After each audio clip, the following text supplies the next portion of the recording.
कभी किसी को मतदान करते चले आए, लेकिन कोई भी अपनी उम्मीदों पर खरा नहीं उतरा।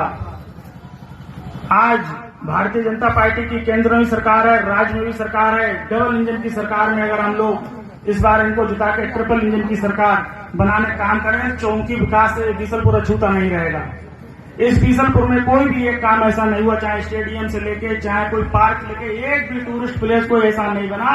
इतना बड़ा कस्बा होने के बावजूद इस पे हम लोग गर्व महसूस करते हैं। किसी चेयरमैन कोई चेयरमैन बना पिछला होता हम इसी बीसलपुर की माटी की पैदाइश है। जब लोग कहते हैं बीसलपुर का चेयरमैन जेल चला गया, बहुत शर्म की बात, बहुत शर्मिंदगी महसूस होती है। आज मैं इस मंच के माध्यम से ये भी कहना चाहता हूं कि हमें ये भी नहीं भूलना है, मंत्री सन 1995 में मैं पटेल नगर में ही रहता था, यही मकान था मेरा, और मैं बहुत छोटा था, 8th 9th में रहा। राकेश गंगवार जी को भारतीय जनता पार्टी ने प्रत्याशी बना दिया था, लेकिन हमारे एक पूर्व जनप्रतिनिधि जो आज ठेका लिए पड़े कि हम जिताए के दम लेंगे, उनके बारे में बताना चाहता हूं कि उन्होंने एक लाल गाड़ी को खड़ा कर दिया जानबूझ के निर्दलीय, वरना सन 95 में भी यहाँ गंगवार चेयरमैन बन गया होता और शायद वो पार्टी पड़ गई होती तो हमें पिछाड़ने काम यहाँ के एक पूर्व जनप्रतिनिधि ने किया, किसी लोग नहीं किया। भूल जाते हो आप लोग, लेकिन मुझे याद है क्यों इसी पटेल नगर में रहते थे, हमारे पिता रात में 2-2 बजे तक आके गंगवार जी के चुनाव में लगे थे।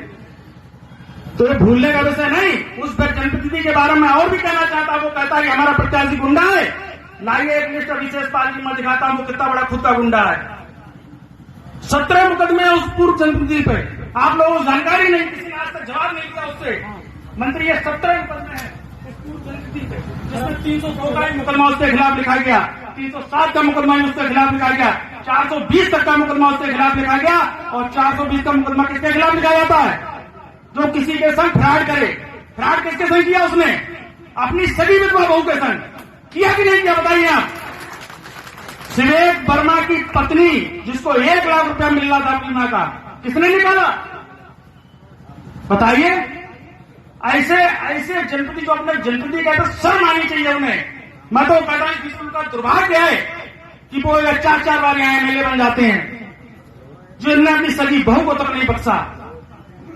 तो मैं तो यही कहना चाहता हूं, समय तो मैं बोलने को तो आज बहुत मन में था, लेकिन मंत्री को जाना है। ऐसे ऐसे कांड उन्होंने किए हैं कि गिनाऊंगा तो पूरी रात हो जाए गिनाते गिनाते।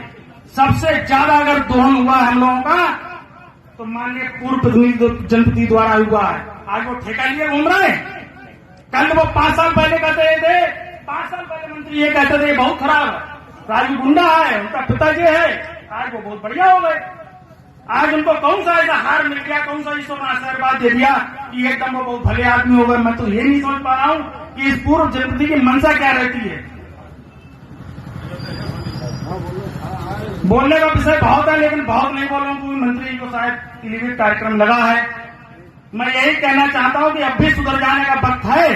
अगर सुधरे नहीं तो दुर्दशा बहुत ज्यादा से ज्यादा होने वाली है।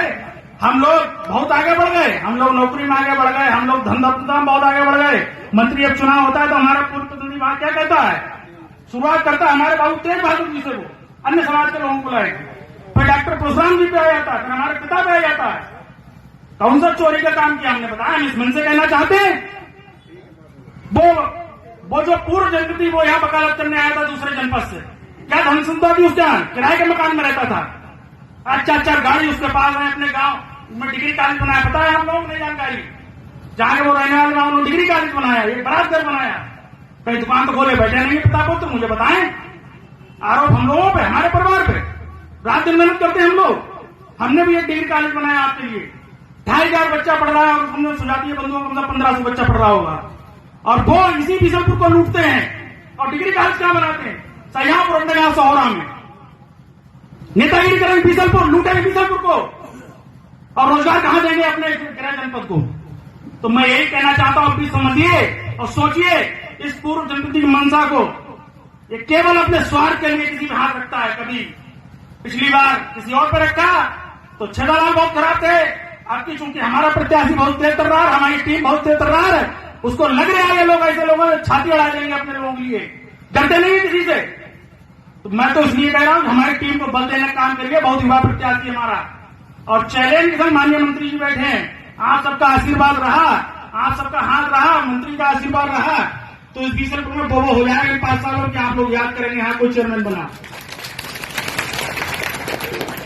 अपनी बात को बहुत आगे ना ले जाकर मैं इन्हीं बातों के साथ बस ये कहना चाहता हूँ, एक बार विचार जरूर करिए। 3 दिन का चुनाव रह गया है, आप लोग चाहें तो इतनी भारी जीत होगी कि बुहार माननीय मंत्री जी के पड़ेगा, प्रतिष्ठा माननीय मंत्री जी की लगी है।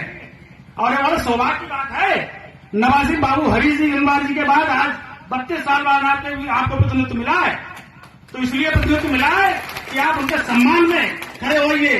आज 30-32 साल, ये बहुत गर्व की बात मैं तो कह देता हूँ, ये बहुत गर्व का विषय है कि पीलीभीत जनपद में गंगवार समाज को मंत्री पद से लगाया गया। विधायक तो और भी है, तो आपको एक फोन में पूरा उत्तर प्रदेश मिल जाएगा।